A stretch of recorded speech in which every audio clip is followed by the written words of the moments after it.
sore evil, that in all points as he came, so shall he go. Talking about a bad thing I've seen, he said, is just chasing the wind, laboring. He said, what profit hath he that laboreth for the wind? And that's what most people are doing in their life. They're just chasing the wind, try to grab a shadow.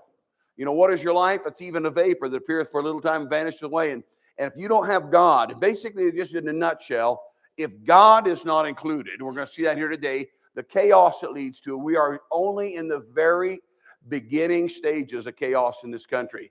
The very beginning. And I look at people, there was did you see that?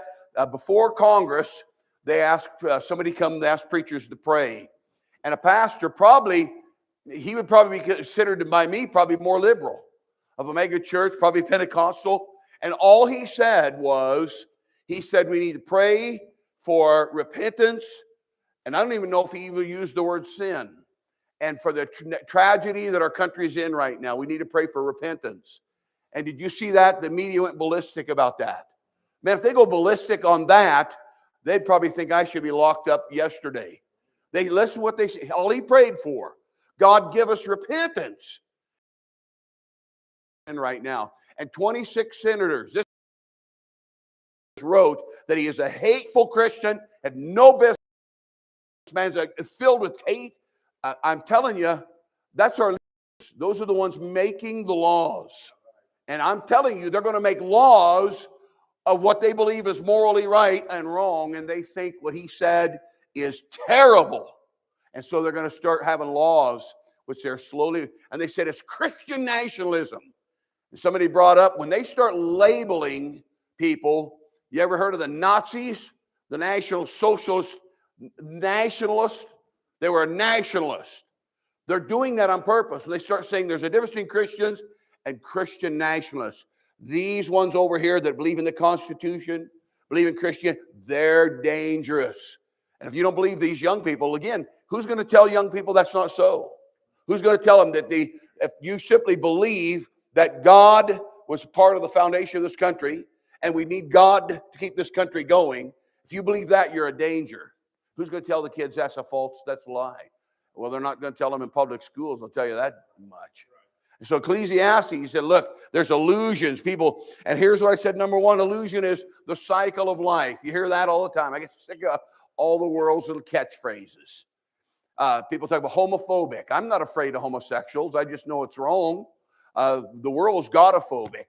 They're scared to death of God. They are terrified of God. They're terrified that someday their sin might be named and judged, is what they're afraid of. And so, again, Christians haven't been afraid of homosexuals. If it wasn't for the Constitution, they wouldn't even be allowed in this country. That's how can a man stand up and demonstrate for homosexual rights without having himself thrown in jail or kicked out of the country or death sentence? It's because of Christians. It's because of Christians. Say every man has individual rights. And so he's talking here about the illusions of life. Verse number 1, I'll race through this first part. There is an evil which I have seen under the sun, and it is common, it's popular. He said, it's evil for people to just think, hey, just the cycle of life. There's no change. I wrote down a little thing. I don't think I said this. I asked my wife, is it okay for me? Do you think proper to say this? You know, I asked the question here. He's going to talk about, we know that he's talked about that oppressions, there's problems in life in the previous chapters, and possessions aren't the thing that makes you happy. But now he's going to deal with, don't be following things that you think are going to make you happy. What makes you happy? You know, the world is very unhappy. That's why they have to take drugs. You know, when I drive by the liquor store heading down here by Albertsons, and guys got to pull in there to get their weekend liquor. They're going to get their liquid courage. They got to get their liquid courage to get through another week. They got to party on Friday. And we're the weak ones. We're the ones that need the crutch. I don't need that to face reality. You know, they've tried so many times, you young people, they've tried, Anheuser-Busch, Budweiser has over and over again tried to make beers, to sell beer that is non-alcoholic but tastes like beer. You know what always happens? Nobody wants it. Well, why wouldn't they want it if they're drinking it for the taste? Wouldn't it be better to have driving home and not beat your wife and not have a car accident, to not be drunk? Why does it not sell? Because they're not drinking it for the taste. They're drinking to get drunk. Don't lie to me. Don't lie to me. You know very good and well they do. They're the ones that need the crutch to get through the next week. I don't need that. Even when I was backslidden and got away from the Lord, did some things I shouldn't do, I didn't like it because I was saved. I like having my brain. I like being able to think clear. Again, if you got to take drugs to escape reality, you're not even living. What's the point of life? That's what he's saying. He said, if you just think, man, this part of life is this cycle of life and trying to find happiness. He said, that's an illusion. You're not going to find it. Some people think they're going to find it because I'm special. I'm special. And I told you this illustration. I've thought about this for years. How come in horoscopes, it's always you are significant and you have a fiery personality, which sometimes people misunderstand, and you are passionate about life. I said, how come they never say you're a jerk? You're weird. Nobody likes you. You're rude. And you have no friends. Because there are people like that. You're a grump. You're bitter. They never say that. I said, the other illustration I gave you is always when somebody's a sole survivor on a plane crash or a train crash, and they always say, how do you feel? Well, I felt guilty for a while because everybody else was killed and I survived. I felt guilty until I realized that God has something special for me. I'm special. And God has some great thing for me to accomplish. How come they never accomplish anything? How come they go right back to their life? You never hear anything about them. They don't become a scientist. They don't discover some new medicine. They don't have some creation. They go right back and live. I'm special. I said, I heard a Pentecostal lady. I saw a clip. She's talking to a girl, and she said that you are special, and God has great things for you. I told you, there's a kid used to come to the country church we had out there, and he got away, and he made a profession of faith, got away from the Lord, and went over to Colorado Springs, and come back, and I met him at the gym again, and he told me, he said, I've been called to preach. He said, I believe God is going to use me to reach millions. I thought, buddy, you probably ain't going to reach one. He don't even go to church. How are you going to reach millions as a preacher? You don't even go to church yourself. I know people, we got people out our way that are preachers and they don't even go to church. How in the world are you going to teach people to be faithful in church when you don't even do that yourself? I'm just saying that's an illusion. People are following an illusion. What are you pursuing to make you happy? They always talk about, married life is a bore and drudgery. In the real studies, there's more peace, contentment, and satisfaction in all areas of married couples than single people out there chasing one affair after another. They say marriages are the most solid and happy people. Oh, I know you can always find the studies written by the devil. But again, how come the world is so grumpy? And so they got to take drugs to make them happy. You got to take some shot of alcohol to make you have a good time on your weekend. I have a good time on the weekend. I'm having a good time right now. I have a good time in life, and I don't need that. I don't need that. They said there was this test with the little boys. They took a little boy, and they want to see how he responded in pessimistic, bad scenarios. And so they put him in a room just filled. I'll just put it with horse. They used to call them road apples. My wife had never heard that. Road apples. The room was just filled with it. And they put the first little boy in there and they locked him in. He looked around and smelled everything, and pretty soon he started bawling and whining and crying. And they thought, well, this is pretty cruel. We got to get him out of here. They took a second little boy and put him in that same room, and he looked around, took a big whiff, and eyes got big. And he dove into the pile and started digging around. And I thought, that kid's lost his mind. And they said, this is cruel here too. We got to get him out. And they called him out and they said, Sonny, why are you so happy? He said, well, this big a pile of mess in here, there's got to be a pony in here somewhere. And I'm thinking, that's what optimism is. Optimism, again, faith is not a leap in the dark. I get so sick of that. It is not, when you say I have faith in God, it's not a leap in the dark. Salvation is common sense. It's logical. You are not an explosion. Look at the complexity. Your eyeball, even Darwin said, if we don't explain I've told you this. You know how he explained the eyeball? There was a grub, and this grub crawls around, and he got a wart, and he got irritated. And he kept crawling around. That wart turned into an eyeball. I mean, it's ridiculous.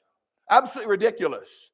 I said, I knew in looking at her ears, there's got to be something about that. Because our ears are so weird. And sure enough, I read, all that is designed to get that sound to go down inside. And that's what has your ears out. Because we do this. So God automatically did this.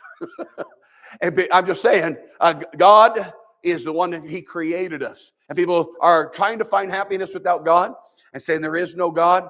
You're just chasing the wind. And taking God by faith, all that is, again, salvation, there's a God. You know very good well there's a God.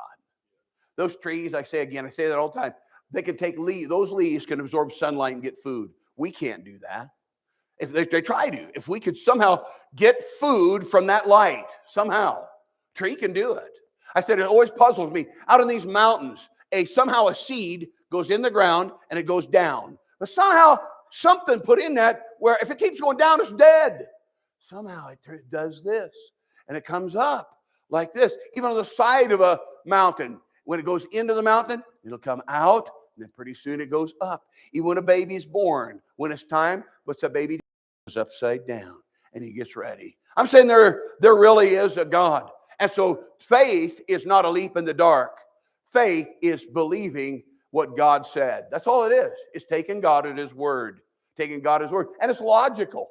If there's a God, He created you for a reason. It's a good world. It's a wonderful world. Even with 6,000 years of the ravages of sin, it's still beautiful. Every Sunday morning, I tell my wife this almost every Sunday, and we start out, we look up the beautiful La Plata. That's how I start out on her drive. I said, man, look at that. We get to look at it every Sunday morning. And I turn the hill and I go up on the washboard and I turn around and I see all the needles. They're my favorite over here. I said, man, that's clear up the ridgeway. I get to see that. It's a wonderful world God created. So He must be a God of love. And we got a problem because we sin. And so if a God of love wants us to live with Him and He's holy and He's good and He's love, then He doesn't like sin. He's a holy God. And so if He's a holy, good, loving God, that must mean He's provided a way for me to live with Him forever. And I can't do it. I tried to be a good person, and so do you. And we live in this. So salvation, I'm saying, is logical. It makes common sense. You know, science isn't always logical. I read a guy the other day. He said he was arguing with an atheist. And he said, science can tell you if you put arsenic in Aunt Tilly's tea, science will tell you what happened to Aunt Tilly. But only religion, or you know what I mean by that, only Christianity can tell you that that's wrong. Science doesn't tell you whether it's right or wrong. If there are no morals. Listen, if there is no right or wrong, then there's no right or wrong. So that's deep. Wow. How to write that? Pastor Reitz said, there's no right or wrong. No, but it's a fact. If there is no right and wrong, then I could kill you. That's okay. And I could rob you blind. It'd be okay. Who are you to judge? Stop judging me. I guess I'll say, quit judging me. I'm going to kill you. Quit judging me. I mean, after a while, the world, we're to the place now, they don't have any arguments. The Democrats have no more money to spend. They have no more ideas. They have no more plan. Well, that's kind of like the devil. We're coming to the end where you can't argue. They do, but it's just plain. Now, you know what their argument is? A girl screaming and kicking and falling on the ground. That's their argument. Or a kid coming up and saying, I'm going to beat you up if you don't shut up. That's their argument. A lot of logic there. I'm just telling you, the cycle of life, that's an illusion. Then look at the next one there. See if I can find it here myself. Number 2, look at Ecclesiastes 6:2. To a man to whom God hath given riches, wealth, and honor, so that he wanteth nothing for a soul of all his desires. Yet God giveth him not power to eat thereof, but a stranger eateth it. This is vanity, an evil disease. And I wrote down the illusion of possessing possessions. That's an illusion. You're not going to possess anything. And you've heard me say this, you don't have anything that's yours anyway. Right. What do you got that you did? Well, like I said, guys will say, I built this business with my own 2 hands. Who gave you the hands? Where'd you get those hands from? Who gave you a brain to think where you could figure that business out? Again, whose earth are you standing on right now? Whose air are you breathing? You don't like it? Get out. Quit breathing God's air. Get off of His earth. and get out of the body that he gave you and give back the life. The Bible said someday you're going to die and your spirit returns to God who gave it. Well, your life's not your own, saved or lost. And he said your body returns to the dust from which it came. Your body's not yours.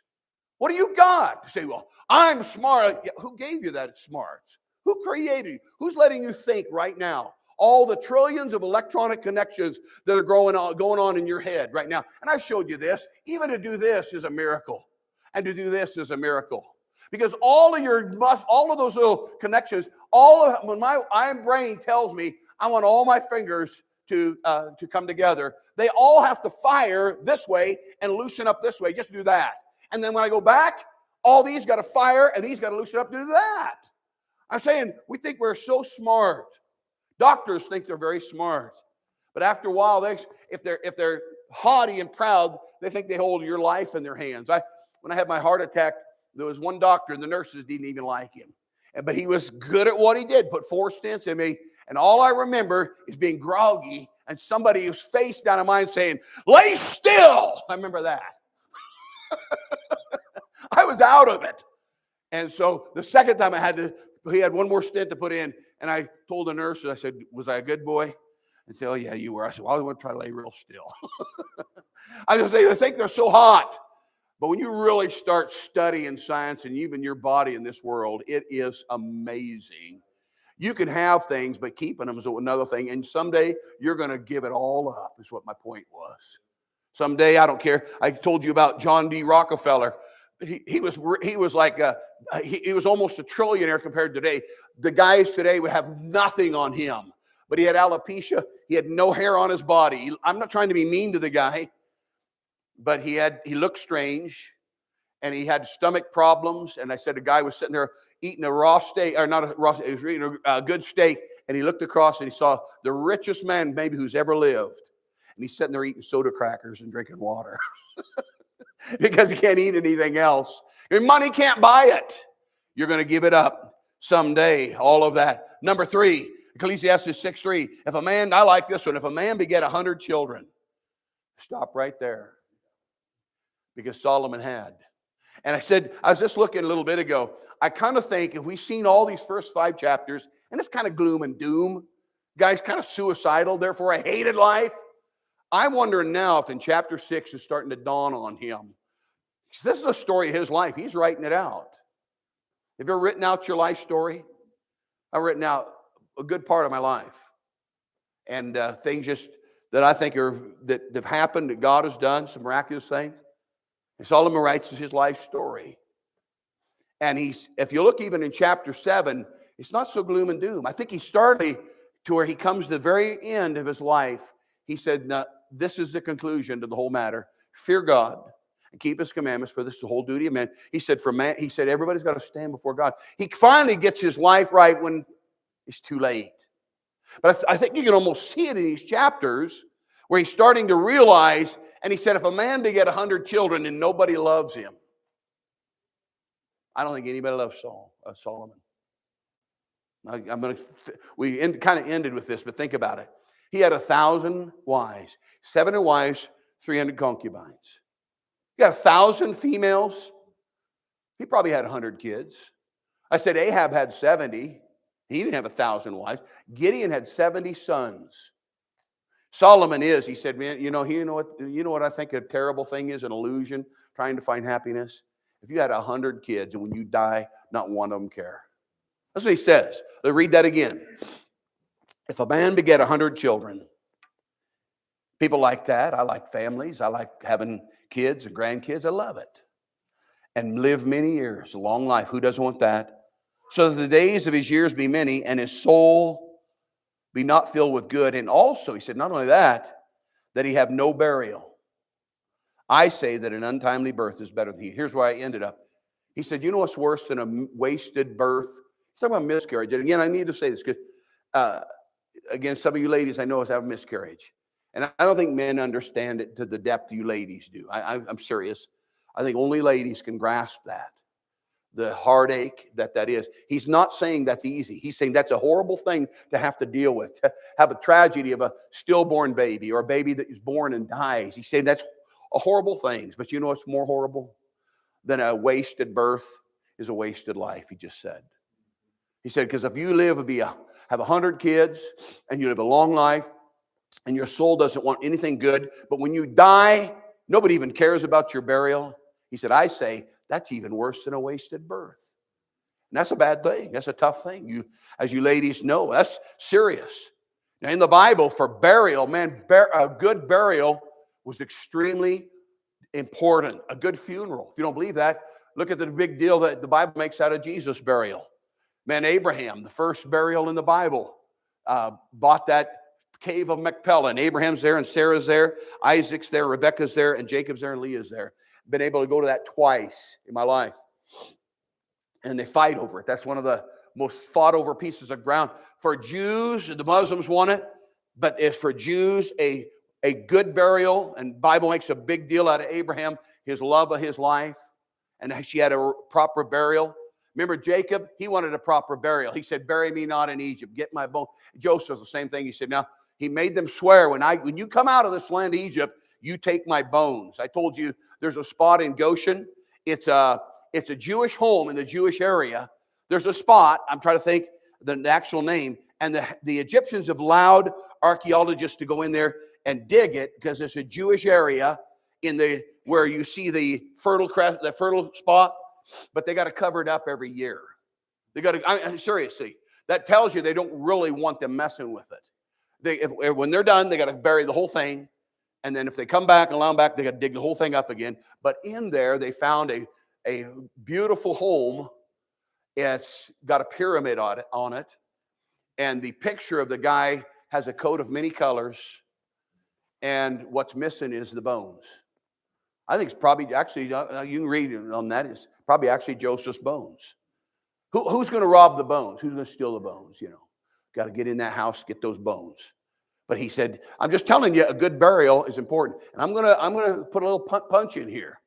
Most of you didn't fill out those things I have for your burial. And I'm just going to tell you. Then if you don't, most of you haven't done it. So I just don't have time. You will then. If you want a good burial, you got to give me something. If you don't, then here's what's going to happen. I'm going to read Psalm 23 probably, and I'll tell a plan of salvation for your friends and loved ones and lost co-workers, and that'll be it. But you know what would be more effective? Is if you take the time to make sure you have a good burial, and you'd fill those forms out. And I know it's easy to just lay it there and say, I don't want to think about it. Think about it. I'm telling you, in the Bible, a good burial for Abraham and Isaac and Jacob and his wives was critical for Joseph, Moses' burial. God saw to it that he had a good burial. Miriam's burial is recorded. Aaron's burial is recorded. Samson, his dad's recorded. Hezekiah's recorded. I'll tell you whose wasn't recorded. Some people who didn't care. Jeconiah. God said he'll be buried with the burial of an ass. And Jesus, was his burial important? Those ladies came with 100-pound weight of spices, and that honored God. And they were going to wrap his body because they were too late. I'm just telling you, if you don't want to use your life as much as it could be, then don't fill it out. So is he chewing us out? Yeah, I am. Okay. You need to fill those things out. You need to give me something, your testimony, what you want said. It's going to be more effective than a stranger telling your lost brother or sister or uncle that how to go to heaven. What you'd be better is if I could say, here's what that guy said. He said he wants you to read this passage. He wants to see you in heaven. This song is about heaven. He wants to meet you in heaven. I'm just telling you, it's pretty important. And to a Jew, being buried right was critical. And so he said, man, a guy, you can live have 100 kids. And I think he's talking about himself. This number 3, I said, the illusion of an unloved life. The illusion of an unloved life. Nobody cares. Now, we didn't go through this, but I want to show you something. I told you he had over 1 Kings 11, he had 700 wives, princesses, and 300 concubines, and his wives turned away his heart. He had 1,000 women. Very easily could have had 1,000 children. Very easily. If those ladies birthed one child in their life. But he had one kid that really had a godly relationship. You say, how do you know that? Because his choice for being king was Rehoboam. I want you to look at something real quick here. Find 1 Kings 14, would you? Quick. And a lot of times people don't catch this. The Bible and that's just something I've getting kind of, it's kind of like when you're going to buy that car, you see it everywhere. And I've kind of had in my mind euphemisms in the Bible. God is so polite. And he's and I can give you example after example where the Bible will couch, they call it. He's talking about something, but he's really meaning this over here, you know. I won't explain it all, but like one, it talks about a slave and it says it'll shave their feet. Shave my feet. I suppose you could do that. I said, as you get older, you start leaking hair everywhere. It just gravity pulls it down. So, well, it's not really meaning feet. I'm not going to get into it, but it's not really meaning feet. And God is very polite. And here's an example of that. Look over at 1 Kings chapter 14. 1 Kings 14 and verse 21. Look at it. And Rehoboam, now get this in your mind, Rehoboam, the son of Solomon, reigned. Okay, so out of his hundreds of children, his choice was Rehoboam. It says Rehoboam was 41 years old when he began to reign, and he reigned 17 years in Jerusalem. And the city of all the tribes of Israel put his name there. The Lord did choose out of all the tribes of Israel to put his name there. And his mother's name was Naamah, an Ammonitess. And I've said this recently here. That means Rehoboam was less than 50% Jew. His mama was a pagan woman. Naamah is a strange name. That goes clear back to when right before Noah and the ark. You remember it talks about Tubal Cain's and Jubal and the different guys that created civilization right before the flood. And they created ranching and metallurgy and music. And then it mentions the sister, Naamah. Naamah means beautiful, but it's a pagan name. She was an Ammonite. That wasn't a good thing. The Bible teaches about the Ammonites. An Ammonite or Moabite shall not enter the congregation of the Lord. Even their 10th generation shall not enter the congregation of the Lord forever. So how did that come out? Okay, you got Solomon. Get this in your brain. Solomon, he marries a woman named Naamah, an Ammonite, which was under the curse of God. And they have a little boy named Rehoboam. So, well, maybe he turned out like Joseph's kids. No, he didn't. Look at chapter 14 there and verse 22. Here's how it turned out. And Judah did evil in the sight of the Lord, and they provoked him to jealousy with their sins, which they had committed above all that their fathers had done. There's his spiritual level. The nation was more wicked than it ever had been in all the previous hundreds of years. It's the most wicked under Rehoboam. They also built high places and images and groves on every high hill and every green tree. And there were also Sodomites in the land. And they did according to all the abomination of the nations, which the Lord gave out to the children of Israel. And it came to pass the 5th year of Rehoboam, Shishak came. They legalized homosexuality. That's how bad it got. Israel. Right after Solomon. You got David. You wouldn't think that happened that fast. David's grandson, this guy. He's half Ammon. And David, I told you, David wasn't even 100% Jewish. He had Rahab the harlot, some Canaanite in there, Ruth the Moabite, a little bit of Moabite in there. He had Pharez, was a Canaanite also. So I'm just saying there was some backgrounds that there. Well, sure don't sound like Rehoboam serving the Lord. This beautiful woman, so beautiful, he probably led him astray. But look at the next chapter. It gets worse. Look at chapter 15. It says, now, 15, I'm going to read 1 through 3. Or no, I got to read 14. Yeah, look back at 14, right, the very last verse, okay? And Rehoboam slept with his fathers and was buried with his fathers in the city of David. And his mother's name was Naamah, an Ammonitess, and Abijam, his son, reigned in his stead. Okay. I said the Jews, I'm going to show you, comparing scripture with scripture, there's some bad stuff went on here. I won't start with Solomon, but you got Rehoboam. Get this in your head. You got Rehoboam. He marries Maacah. They have a little boy named Abijam. Okay. Abijah's mama, you just read, was this woman named Maacah now. Maacah married Rehoboam. His mama was Naamah, but now he married Maacah. Rehoboam married Maacah. Maacah's his mama. Has a little boy named Abijah. Now, look at chapter 15. Now, in the 18th year, King Jeroboam, the son of Nebat, reigned Abijah over Judah. 3 years reigned he in Jerusalem. And his mother's name, I just told you this, Maacah, the daughter of Absalom. So, well, who is that? It's Absalom. So why is it spelled different? I got a list in my Bible of all the different spellings. Sometimes Jebus, you know Jebus? Sometimes it's Jebusi with an I on the end. Say, well, what's the Hebrew? Exactly the same as Abijah. That is Absalom. Now the Jews will look at what I'm going to show you. This can't be. There just can't be. This Abishalom is the same as Absalom.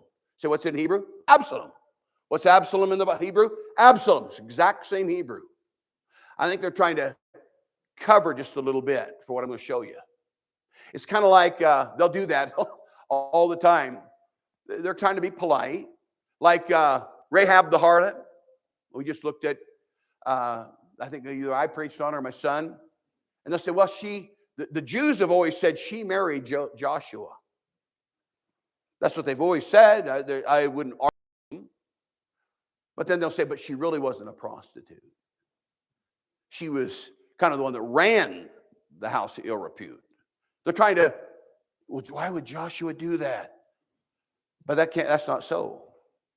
Because my Bible says, even in the New Testament, Rahab the harlot, she was a prostitute. So what's going on? Well, the Jews they try to cover their history a little bit. We don't talk about that. So you got here, it says, now the boy, his mom, verse 2, his mother's name is Maacah. His dad, of course, and she actually is the daughter of Absalom, but that's not really the issue. They'll say, well, it's not really Absalom. It doesn't really matter what I'm going to show you. But they're just trying to deflect. Now, Absalom was a handsome kid. He was a handsome man. You know, he must have been a sissy, though. He didn't have a scar on him.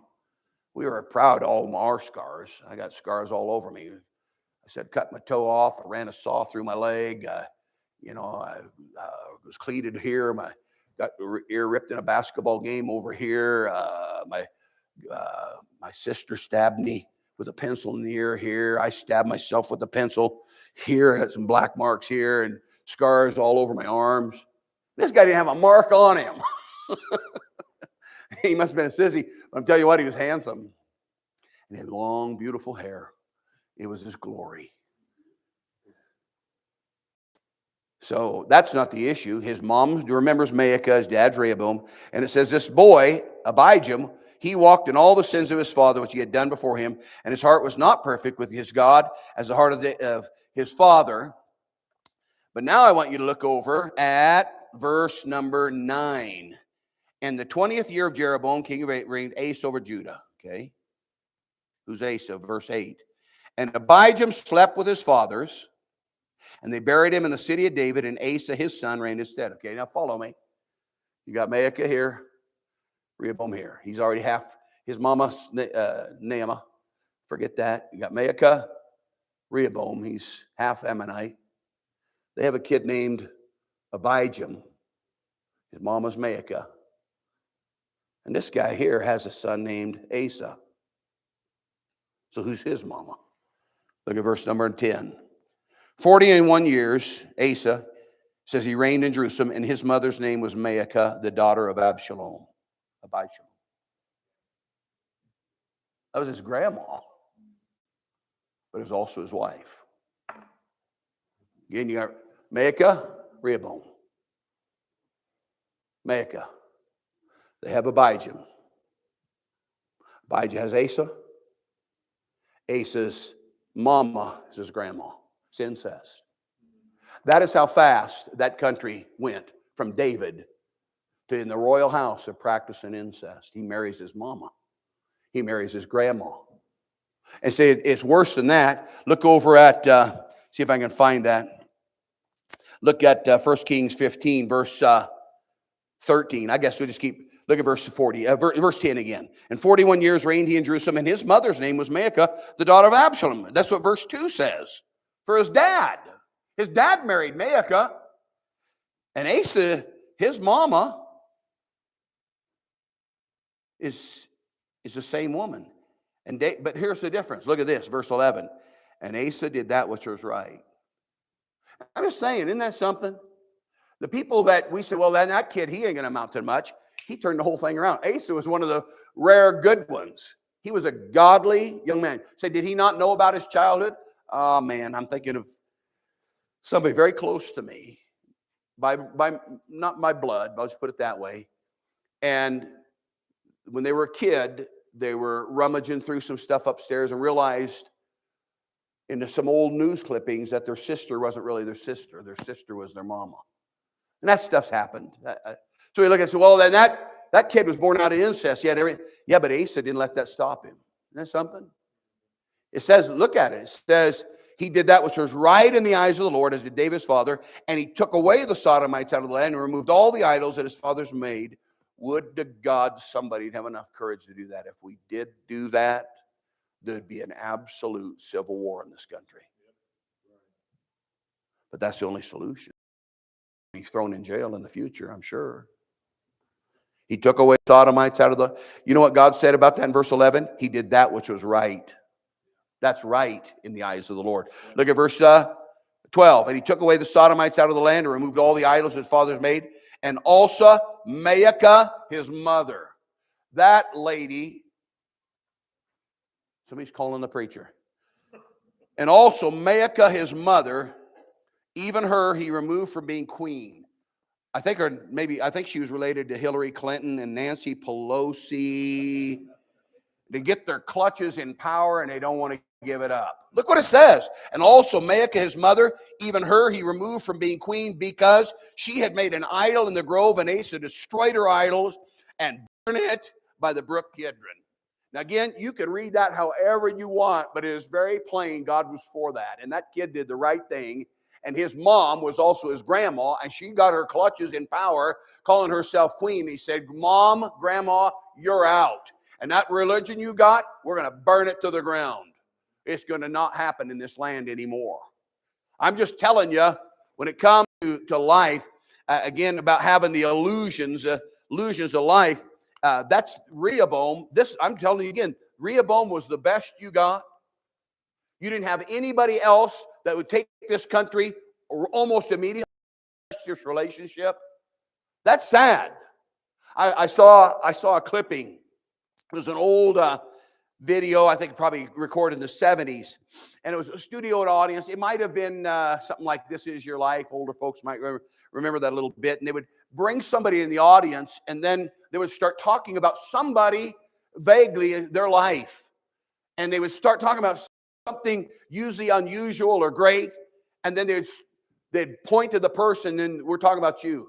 It's kind of neat to watch that person as they start realizing, that sounds like my life. And then they would start bringing people in that had an influence in their life or helped them to achieve what they had done. This is your life. It might have been something like that. And there was an old guy, he was a German, sitting in the middle of a whole bunch of people. And they started talking about this guy, and they didn't identify who they're talking about and what he had done under Nazi Germany. He was a German, and he rescued babies. He had rescued Jewish babies, risking his life, risking prison camp, risking death. And he saved hundreds of little Jewish babies' lives. And they mentioned one in particular, and they pointed to her, and she leaned over and said something. She said, I'm that baby. But it wasn't just her. Kind of a neat story. She was thanking him for saving her life. And the person sitting next to her said, thank you. I was one of those babies. And another person thanked him. And the whole crowd were Jews that he'd rescued their lives. That's going to happen someday. Or your life will be if you're living for the Lord. The illusion of life is living an unloved life where you don't really affect anybody for God. And he said, that's a wasted life is the worst possible. An unloved life. You can have 100 kids, live to be an old man, have thousands and millions of dollars, But when you die, what are you going to leave behind? Now, you may not be doing to keep a little baby alive, but look over real quick. Keep your hand here, but look at Luke 16. The same thing's going to happen to a Christian if you've lived for the Lord. If you don't live for the Lord, there won't be a crowd of people leaning over to you and saying thank you. I like that song, Thank You for Giving to the Lord. You may not remember me, but I was a little child in Sunday school. And I think, oh man, I think about the Sunday school teachers I had. There's people teaching Sunday school right now. And I know it's easy to neglect that, or maybe you're going to teach junior church, and it's easy to think, these kids. that kid's ornery, that kid's ornery. Mom and dad always think their kid's the best kid, and when you know that kid's beating on that kid, and they think that kid's been beating on that kid. Look at Luke 16. Here's what Jesus said. Verse number 9, I say unto you, make to yourselves friends of the mammon. Mammon's money, but it's more than money. It's everything you got, your possessions. He said, you can make friends. So I thought friends, you can't make friends with money. Yeah, there is a way. He said, I say unto you, make to yourselves friends of the mammon of unrighteousness. He said, money's no good anyway. He says that when you fail, when you die, they may receive you into everlasting habitations. So what's that mean? It means exactly what it says. There are people that are waiting to thank you when you get to heaven. If you've led people to the Lord, or helped to get a church going, or keep it going, or teach a Sunday school, or preach, maybe like Bruce does in the jail, or Ted does, and you the Monsieur kids, you all go with your dad. I admire that. Most kids wouldn't do that. That's not fun, but it's necessary. He said, my advice to you is, you better make friends with your money and everything you got. And when you die, you go to heaven, there'll be people there waiting. There'll be a great welcoming committee. Oh, you remember me preaching Welcome to Hell and Brother Spear preaching that? I'd rather have Welcome to Heaven, wouldn't you, than Welcome to Hell? He just said that. He just said, you can live your life in a way. If your life is not making impact, I don't care about the money. And God doesn't care about the money. And God doesn't care how rich you are, or how big your retirement is, what kind of vehicle you drive, what house you live in. God doesn't care. And he said you shouldn't care either. What you should care about is when you're dead, what are you going to leave behind? Say, how do I know? How did you affect people's lives last week? That's how. Who did you affect for Christ? I'm the place in my life anymore. I don't know how much more time I've got, so I just think, you know what I'm going to do? I'm just going to try every day to try to, if I don't see somebody saved, but there's more to Christianity than just that. People. I'd like to maybe be on the phone. I always hate it. We're going to, got credit cards we got to call and tell them I'm going to be over there, and phones and international plans and Charles Schwab. I don't know if you got your card, and I always hate it when you get and I think, okay, I made a whole bunch of calls yesterday, get all more lined out, and I call, and I always hate it when I hear, hello, my name is Jack Smith. And I'm thinking, it is not, it's probably a boo. And the guy went off, he rattled a bunch of things off, and then finally I said, I heard all the last, but I did not catch any of the first. Could you repeat that? And boy, you want to get mad, but you know what I try to do anymore? I just try to be as nice as I can, because that guy's trying to make a living. And I always try to say, you know what? I really appreciate your time. I really appreciate your help. And I could almost hear a cheery change in their voice. I had to make, all these stupid hospital connections, all the things going on. And not them having problems, but I got a heart doctor, and I got a kidney doctor, I got a regular doctor, 2 or 3 doctors. And I always try to say, hey, I really appreciate your help. Why? Because I want to, I don't have a whole lot of time. You take what time God gives you, and you do the best you can, and what God gives you the opportunity you can. That's what you do.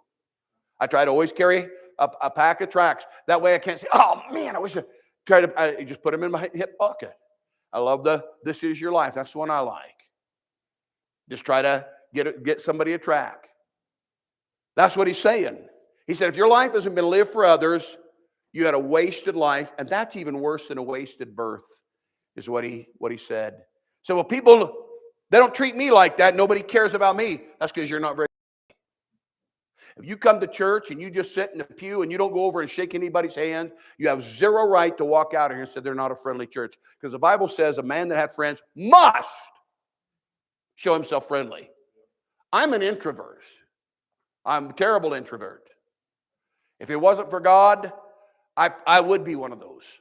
And I just could come and be content to be happy if nobody said nothing to me. I'd be happy about it. But I can't do that because life's too short and people are having problems and people need somebody to care. And it's not just for the pastor's job. It's your job. He's not talking to pastors here. He said if a man have 100 kids and lived to be an old man, has all the money in the world, and when he dies, he's not affected anybody for God, he said that is worse than a baby stillborn. That's what he said. A man that has friends must show himself friendly. I always say, you notice you like people who like you. You know, preachers go to meetings, and I've started noticing myself, you know, the guy that was real friendly to me, I said, I like that guy. Maybe he talked to me, maybe complimented me, maybe on a sermon. Well, that's a good guy. I like him. But somebody maybe criticizes, I don't like that guy. He's carnal. He's sinful. You like people who like you. Well, then why don't you be likable and people like you? He's saying an evil thing is having a family and no good burial. Jezebel she was buried, dogs ate her. Saul's burial, what a waste.